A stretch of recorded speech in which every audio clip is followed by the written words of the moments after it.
Hello everybody, this is Dr. Jack Belitz and welcome to another edition of the Ask Dr. Jack Show. We are here to answer the questions that you ask. Now, we've already discussed in a previous episode that the flu is really intense this year. And, even though more people than ever are getting the flu shot, that flu still happens to be around. We've already discussed that. I won't get into it. It is what it is. But here's an interesting thing that will just show you how absolutely amazing your immune system is.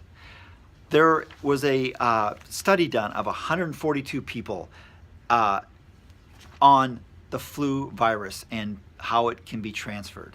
And, of course, if you sneeze or cough or even shake somebody's hand, yes, you're going to have the potential of passing on the flu virus to somebody. Just being in the same room, and you sneeze and you cough, you're going to be exposed to that and you could potentially get that. However, what they found was that the flu virus was in the air that people were breathing, whether they were sneezing, coughing, or not. It was just there.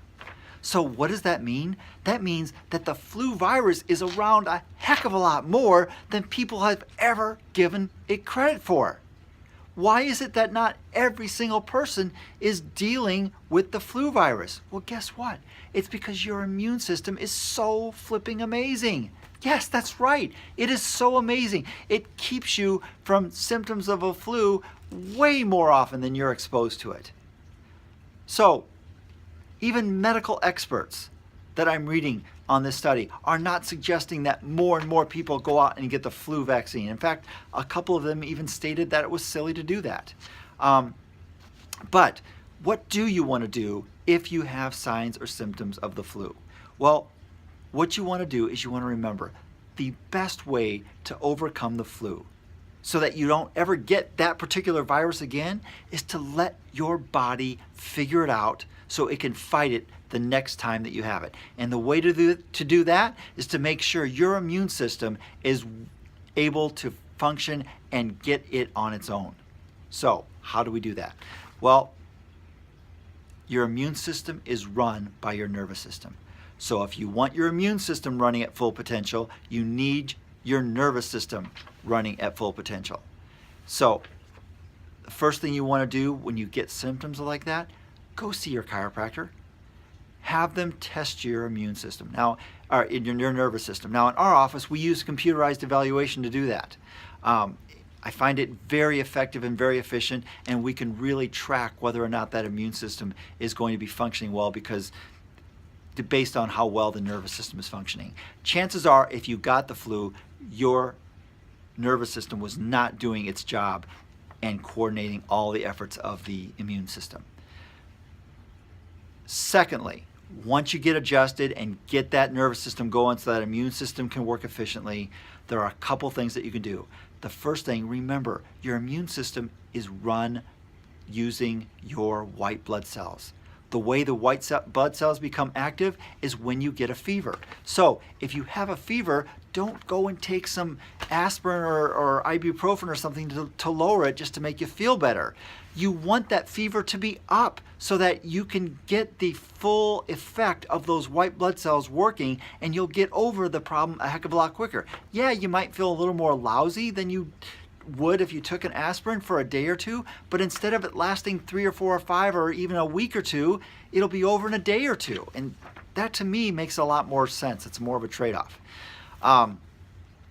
So the biggest thing about the fever though is remember, you should be drinking water. If you are finding it impossible to drink water or just not thirsty to drink water when you have a fever and the fever's getting pretty high, that's when you need to go see your medical doctor. All right, that's a dry fever. That could be some signs of some more serious problems. However, as long as you're drinking water, your fever can get pretty high and still be okay and safe. So that's the first thing. The second thing, remember, your body needs energy to do this. So if you're out running around and going to work and going and doing stuff, it's not going to have the energy to give the immune system to fight the flu very well. So stay at home, get some nice warm clothes on, get under the covers, or lay on the couch under the covers. Stay warm, stay rested. If you do this, your immune system is going to work amazingly well. If you want to give your immune system a little extra support, vitamin C and zinc are amazing at doing that. Vitamin C, take 3,000 or 4,000 milligrams a couple times a day. Zinc is best taken with zinc lozenges. All right, they absorb better and they can be used better to help, especially with the rhinovirus type stuff.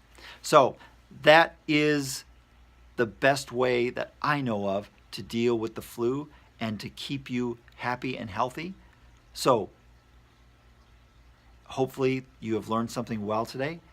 This episode of the Ask Dr. Jack show is here because we're just trying to answer your questions. So if you have questions you'd like us to answer, give us a call, 402-333-4848. You can also use that number to schedule an appointment if you think you have the flu, to make sure that nervous system is working well. Also, you can email us at askdrjackb, that's B-E-E, @gmail.com, and we'll do our best to answer your questions as they come in. Hope you have a very happy and healthy day, and I can't wait to see you on the next episode of the Ask Dr. Jack show.